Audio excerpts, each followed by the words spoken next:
Now, I bet you want to know why Jay-Z and Beyonce's name keep popping up around the whole Diddy thing. Well, that's why I'm here. Now, first thing you gotta know is when somebody like Diddy gets taken down, things always start out as a rumor. Diddy has had rumors floating around for like decades. Alright, guys, buckle up, because today we're watching the beginning of a collapse from the outside looking in. This part is all about how power erodes quietly before it ever breaks publicly. For decades, Diddy existed under a cloud of rumors that never fully landed because influence kept everything contained. But once legal pressure appears, the conversation instantly widens. People stop focusing on one individual and start examining the environment around him.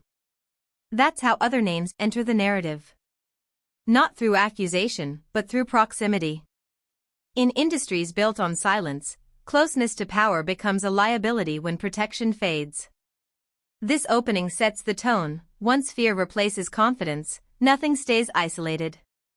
The story doesn't explode here, it starts leaking. Well, Jay-Z had a problem. He right there in the corner, by the way. Jay-Z has had a few rumors himself, but more like speculation. People see Jay-Z in a picture of R. Kelly, they're like, I guess they both make music. Then Jay-Z with Harvey Weinstein. People are like, I guess they both do business. Then, of course, Jay-Z with Diddy. Now, hold on. Here's the thing. Jay-Z and Diddy go way back. Like back to the days when they were both coming up. So you could say they might just have a lot of respect for each other. But on the other hand, people are like, well, if you've known each other that long, Jay-Z, you must have known what Diddy was on. But Jay-Z has always had a history of keeping quiet, which brings us to Aaliyah. Now, I'm sure y'all remember R. Kelly dated Aaliyah when she literally needed her parents' permission slip to get married. Now, if I remember correctly, her parents got the permission slip and said, marry who? And that's how this whole thing got exposed. Now, a lot of people in the industry actually knew about this relationship because they would work with R. Kelly. They would be in the studio with R. Kelly. Now, according to Dame Dash, who listened closely, was Jay-Z's first business partner and also dated Aaliyah when she was 21. He said this is how it went. He said he didn't want anything to do with R. Kelly because everyone knew what type of timing R. Kelly was on. He looks over at Jay-Z and Jay-Z's out here creating collab albums with R. Kelly. But then he saw why. For starters, everyone had a crush on Aaliyah. People were waiting down the clock until she turned 18. But Jay-Z decided to get a head start. Now, there was absolutely no proof that Jay-Z went after Aaliyah, but people were like, let me see another picture. But apparently Jay-Z wasn't successful and Dame Dash started dating her when she was 21. Now, what does this all have to do with Diddy? It's the secrets. It's the, like what happened to Diddy, making people wonder. Nas came out, well, he technically didn't come out and say this, but while he was having his legendary beef with Jay-Z, he's doing a radio interview and he's saying, it's weird that Jay-Z be working with people that need a permission slip to marry somebody, R. Kelly. But again, rumors, kind of like what was happening to Diddy. But then this lawyer comes out and says, boy, do I got some news for y'all. And here's where it starts to get wicked. Now, he's going after Diddy. Specifically, listen closely, anyone that Diddy might have done something to, or anyone who has watched Diddy do some of these things and stayed silent about it. Now, first of all, the lawyer's taking calls from anyone. So theoretically, anyone could just call trying to get some money saying Diddy did this to me, Diddy should pay me.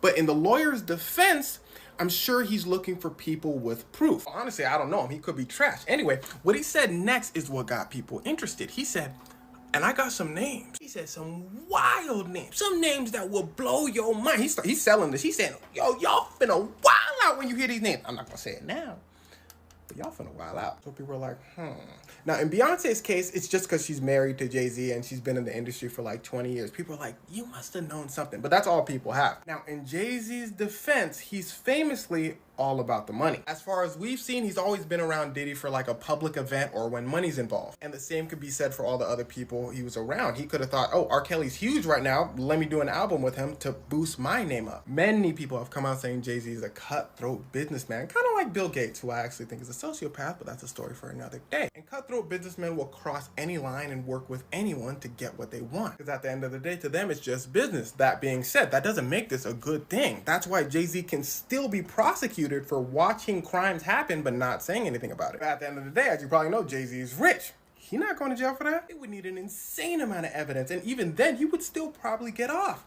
But that doesn't really matter in some cases. A lot of times, reputation is the most important thing. So a lot of times, the courts will take a case they know they can't win or sign a deal just to get the rumor mill started and get people going, yo, why did Bill Cosby sign a deal? For those of you that don't know, Bill Cosby was arrested like 20 years before the big, allegations came out. They told him, just tell us you did it and we won't broadcast this. He said, absolutely. I need to save my reputation. People started asking questions. Boom, boom, boom. 20 years later, he goes to jail. But he actually did get out because the cops did say they were going to keep his confession low-key.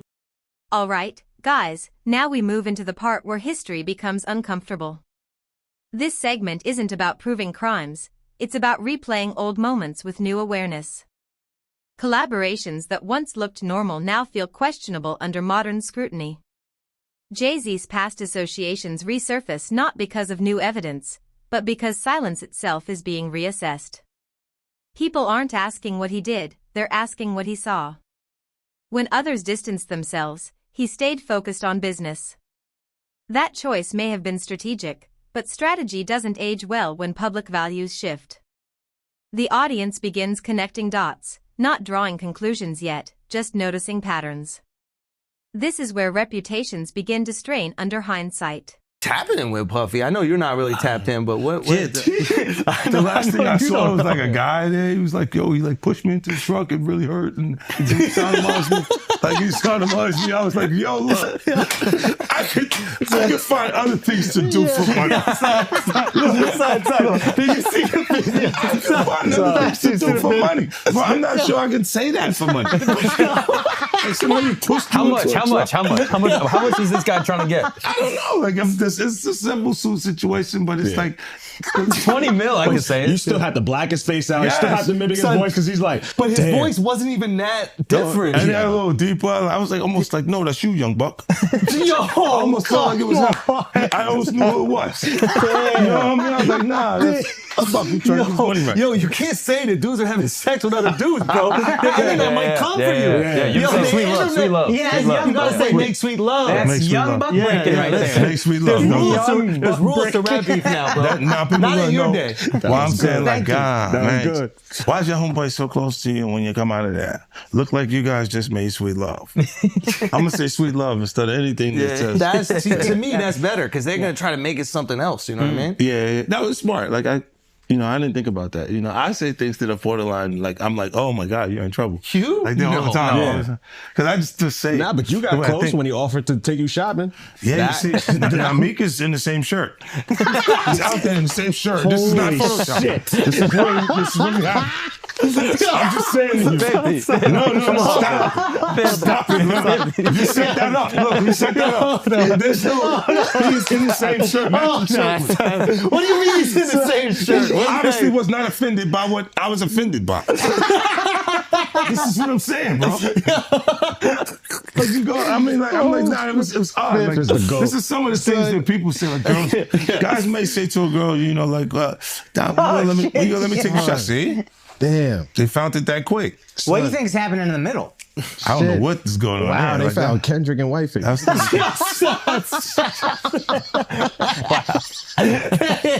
can't dress up Kendrick like that. Oh, you can't dress him up like that. No, it's jokes. That's like the White Chicks movie, bro. You can't do that. Yeah, that was comedy. That was good. Yeah, but that get away with Wifey. That's obviously doing shopping. They got the same outfit. Yeah, it's true. Yeah, that's a nice shirt. That was a nice shirt. All right, so when he said the shopping line in real life, what did you say? I said, let me get away from him. Because it was like, he was like, yo, you hot now. Now we got to hang out now. Like, hang out. Yeah. He said, I don't know, man. I take you shopping and I get you some flash and you could give me the hood shit. And I was looking and I was like, let me just move away from him because I'm going to mess up the wedding.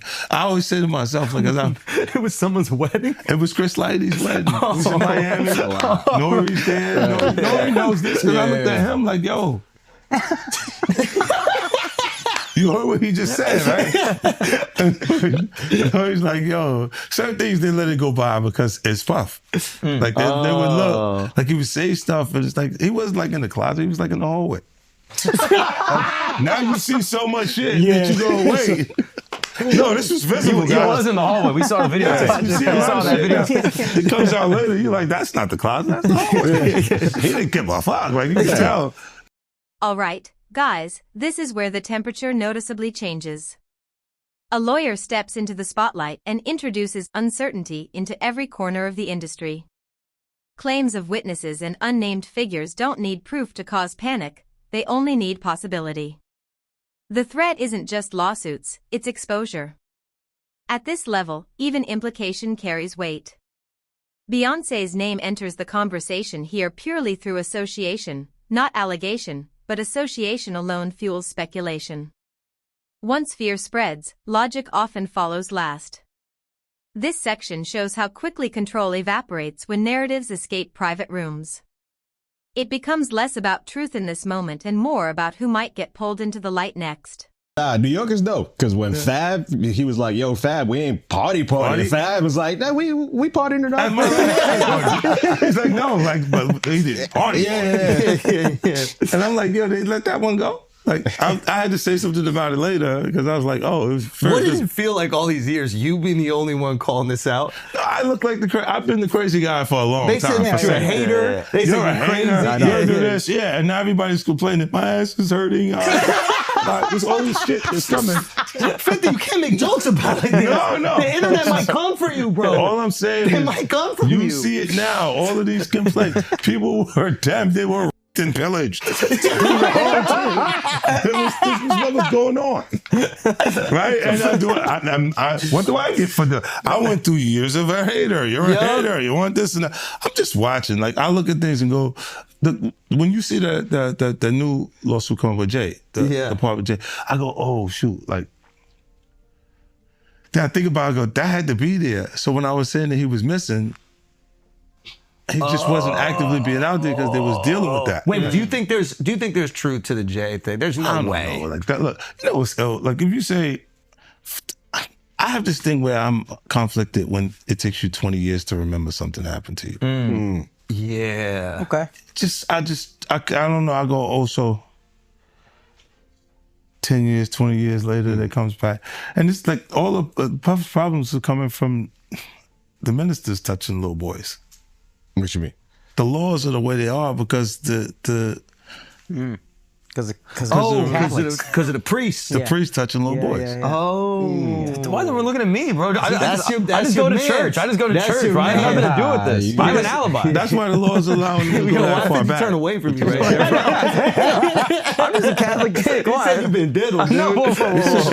No. What's the body of Christ taste like? That's sacrilegious. You can't do that. He's like, yo, drink my blood.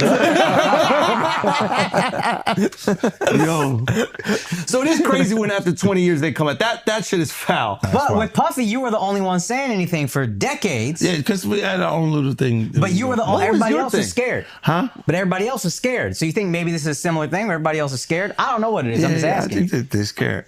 But if they're scared, But then maybe you've that's been why it's taking so long. insinuating Jay-Z a little bit. Yeah. Like, you've been saying people gonna come for him a little bit. No, You've been I thought he would do funky stuff like the Super Bowl.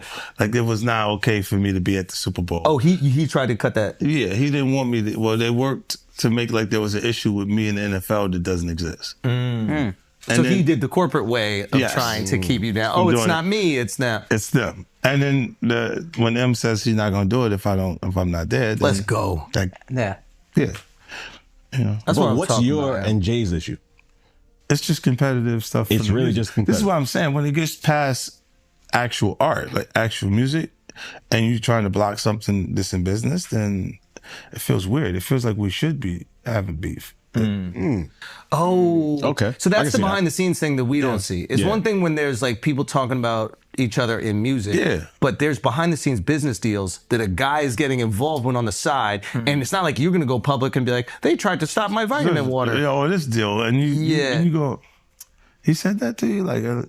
Wow. I get that. Like, they'll speak to your temperament. Like, say, you know, if 50's a little crazy, he'll say anything. You see what saying anything did to Kanye. So they're trying. He's basically trying to scare Yeah, people out of out doing of deals doing with it. you. Interesting. And then M shut it. All right, guys, this part shows us the fallout in real time. Public reactions become a study in self-preservation. Some celebrities joke, some distance themselves, others retreat into silence. What looks like humor is often signaling safety. People only mock power once they believe it's weakening. Body language, red carpet appearances, deleted posts, and subtle absences suddenly matter.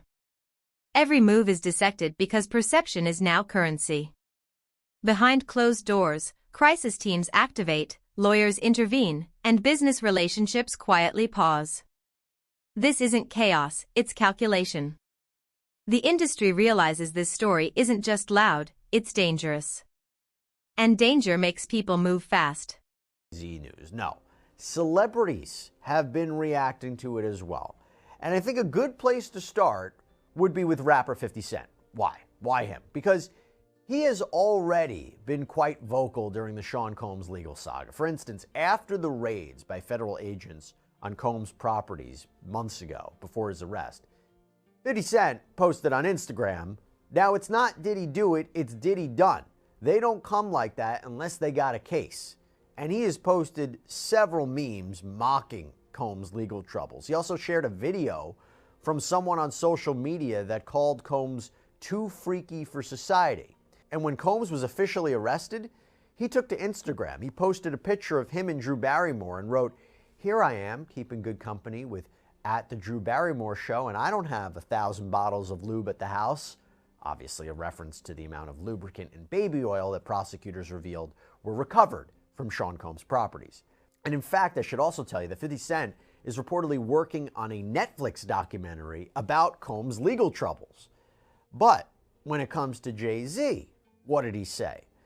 He said a few things, or he did a few things. So first, I should tell you that there doesn't appear to be any love loss between the two of them, because back in the day, the two had a beef, at least through lyrics against one another. For instance, 50 Cent released the song How to Rob, in which he seems to suggest robbing Jay-Z, and Jay-Z put out a song called It's Hot, Some Like It Hot, in which he rapped, "I'm about $1, what the F is 50 Cent?" Now, although they had performed together in the past, maybe patched things up or looked like things were okay, doesn't really look like they're besties, because I mean in 2011, 50 told MTV News, "We don't have those kinds of relationships. These people are people I associate with. We're in the same business. We're not necessarily friends. We don't call each other for no reason."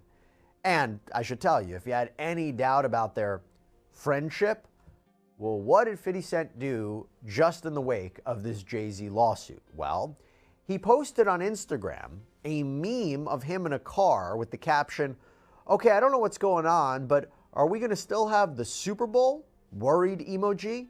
I'm just asking for a friend." That, of course, is in reference to the fact that for the last few years, Jay-Z and his company Roc Nation helped to produce the Super Bowl halftime show.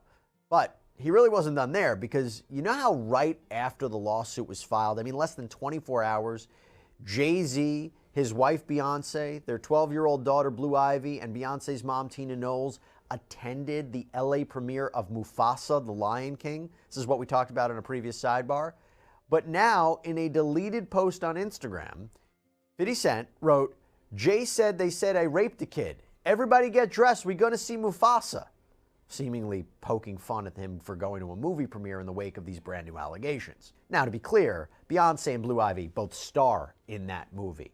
I don't think that they could have avoided the premiere, but maybe some would say you shouldn't have showed up. I don't know. But anyway, I will tell you, I interviewed body language expert Susan Constantine about how Jay-Z appeared at that premiere and whether it told us anything based on his body language. Take a look. When I look at Jay-Z, you can see his lips pursed. That is a form of agitation. So when we look at that, when people purse or tighten their lips, it tells you a little bit about their cognitions, maybe that he's not really enjoying this as much as he's portraying when he was walking on. And what I'm looking for is a cluster. I see a horizontal stressor right across his forehead, and then he has his hand in his pocket. So we've got three things, which is a cluster. You would think that Jay-Z... All right, guys, this is where the entire picture finally comes into focus. What's unfolding here goes far beyond individual names. It exposes a system built on hierarchy, silence, and protection. When witnesses feel safer speaking and insiders start leaking, the structure itself weakens. Even without verdicts, reputations shift permanently because perception rewrites legacy. Power once relied on secrecy, but secrecy no longer holds. This moment represents a cultural turning point, not a legal conclusion. And what makes it unsettling is that this clearly isn't the end. It's the beginning of deeper scrutiny. If you found this breakdown valuable, make sure to like the video, subscribe to the channel, and we'll see you in the next video. Incorporated Beyonce into the mix by putting his arm around Beyonce's waist. We didn't see that here. So that's why I'm saying there's almost like a separation, two different frames. Beyonce, of course, alliances are with her daughter. You can see her leaning her head towards her daughter. Her daughter is out up front, is almost in a princess type of positioning.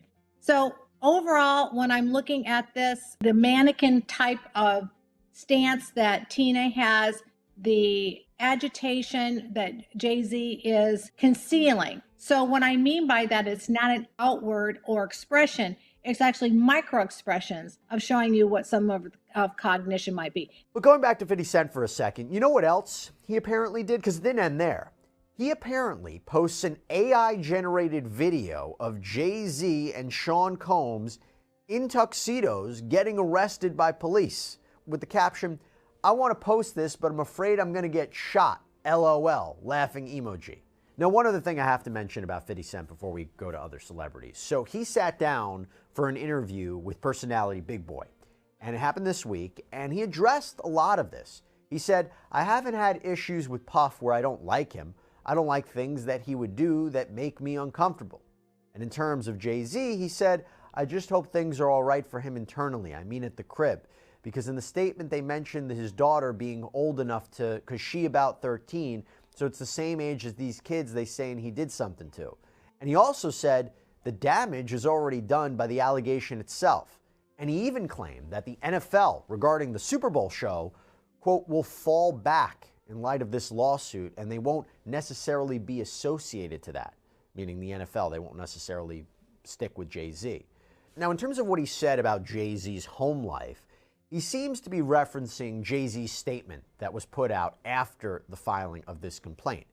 And the statement accused Jane Doe's attorney, Tony Busby, of trying to blackmail him to settle the case before filing what he claims are false allegations. And he said the following, "My only heartbreak is for my family. My wife and I will have to sit our children down, one of whom is at the age where her friends will surely see the press and ask questions about the nature of these claims and explain the cruelty and greed of people. I mourn yet another loss of innocence. Children should not have to endure such at their young age. It is unfair to have to try to understand inexplicable degrees of malice meant to destroy families and human spirit." So that was basically what 50 Cent had to say so far. But going back to Tina Knowles, remember I mentioned her, I want to talk about her for a second and talk about her, I don't want to say reaction to Jay-Z's lawsuit because, as you'll see, she says this really wasn't her, but something very curious happened. There were reports that Tina Knowles liked an ABC7 Chicago Instagram post about the lawsuit with the caption reading, "Sean Jay-Z Carter and Sean Diddy Combs are accused of raping a then 13-year-old girl at an after-party following the 2000 Video Music Awards," according to an amended civil lawsuit that was filed Sunday. So, did she really like that? Well, she says no. In an Instagram post, she denied liking the post, claiming her account was hacked, writing, "As you all know, I do not play about my family. So if you see something uncharacteristic of me, just know that it is not me. And please stop playing with me. No weapon formed against my family shall prosper." And of course, as I mentioned, she attended the Mufasa premiere with Jay-Z and the family and looked in good spirits. So maybe that reaction wasn't really a reaction. But I will tell you who did react. Charles Barkley and... Guys, this next stretch shows how narratives begin to harden once denial stops working. At this point, it's no longer just gossip bouncing around online spaces. Media outlets, commentators, and insiders start speaking more carefully, choosing words that signal awareness without direct accusation. What stands out here is the shift in language. People stop saying allegedly as a shield and start saying patterns as a warning. Old interviews resurface. Past jokes lose their humor. Statements once brushed off as exaggeration now feel like foreshadowing. This is where the industry realizes history doesn't disappear, it waits. And once it's re-examined collectively, even neutral moments begin to carry weight they never had before. The stage for this one. So we go to the December 10th broadcast of Inside the NBA on TNT. And there is a discussion among the group of Kenny Smith, Ernie Johnson, Shaq, and Barkley about who could face off against commentator Stephen A. Smith on the basketball court. So at one point, Charles Barkley says to Smith, "You said the man isn't on your level. Stephen A. played college basketball." Now Smith defends himself, says that he's a champ, and then he says to Shaq, "Listen, man, do you think Jay-Z or..." And he starts to trail off, and before he can finish his thought, Barkley jumps in and goes, "Probably not a good time right now." All the panelists start laughing. The crew in the background starts laughing. Smith jokes and says, you're silly, man, while shaking his head. And then Shaq gets up, walks off stage, and hides behind a pillar in a joking fashion as Ernie Johnson says, "Go and see if you can fix the wall, will you, Shaq?" Now he ends up coming back to set without really further discussing Jay-Z. Just an interesting response, considering Jay-Z and Shaq have been photographed together through the years. But I guess what I'll say is just a lighter moment in what is a very, very serious and deeply disturbing set of allegations. Now, while that wasn't really specific what to make of that reaction, I will say who did get into specifics. Charlemagne. So he hosts The Breakfast Club, and he says the following: "Good for Hove. I'm glad Jay-Z responded just like that because this has been going on for too long. It is a grift. These accusers go to these lawyers with all these salacious claims. The lawyer will put more sauce on the salacious claims. They reach out to your team, say, if you don't settle with us, we're going to go public with these claims. They'll tell you they're going to hold a press conference. We're going to do interviews. And a lot of people settle because they don't want the bad press. And most people settle. You'd be surprised how many people settle. The court of public opinion makes everybody guilty, so it makes a lot of people settle." And Hove said, "Kiss my A, I'm not settling, and I don't blame him." And then he went on to say, "At some point, this litigious blackmailing and extortion has to stop."